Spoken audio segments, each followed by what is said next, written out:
इन दिनों हमारे देश में नाम को लेकर बड़ी बहस चल रही है। देश का नाम भारत ही कर दिया जाए और इंडिया शब्द को हटा दिया जाए। इस मुद्दे की शुरुआत राष्ट्रपति द्रौपदी मुर्मू की ओर से भेजे गए इनविटेशन कार्ड पर प्रेसिडेंट ऑफ भारत लिखे जाने से हुई, जबकि अब तक इसे प्रेसिडेंट ऑफ इंडिया लिखा जाता था। यही नहीं, G20 समिट के आईडी कार्ड में भी इंडिया ऑफिशियल की जगह भारत ऑफिशियल लिख दिया गया। अब विपक्ष सवाल खड़े कर रहा है कि क्या मोदी सरकार अब इंडिया हटाकर देश का नाम भारत कर देना चाहती है। कई सवाल विपक्ष खड़े कर रहा है, लेकिन भारत व इंडिया का इतिहास क्या है, आज हम इन बातों को समझने का प्रयास करेंगे। दरअसल देश के संविधान के अनुच्छेद 1 में देश के नाम का जिक्र किया गया है।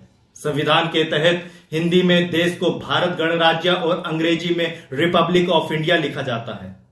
क्या था देश का सबसे पुराना नाम? देश का सबसे पुराना नाम आर्यव्रत था। इसके अलावा भारत को भारतवर्ष, भारतखंड, हिंदुस्तान, जम्बूद्वीप, हिंद सहित कई अन्य नामों से जाना जाता रहा।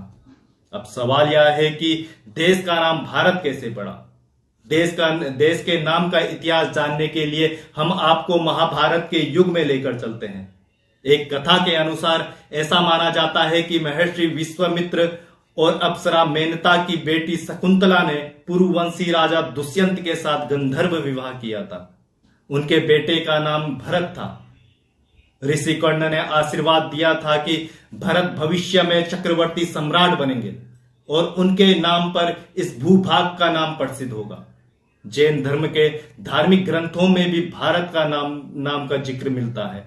ऐसा माना जाता है कि भगवान ऋषभ देव के बड़े बेटे महायोगी भरत के नाम पर देश का नाम भारत पड़ा।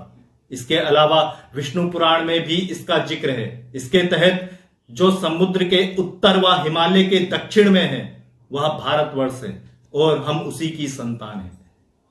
कैसे पड़ा इंडिया नाम? अंग्रेज जब हमारे देश में आए तो उन्होंने सिंधु घाटी को इंडस वैली कहा और उसी के आधार पर इस देश का नाम इंडिया कर दिया गया।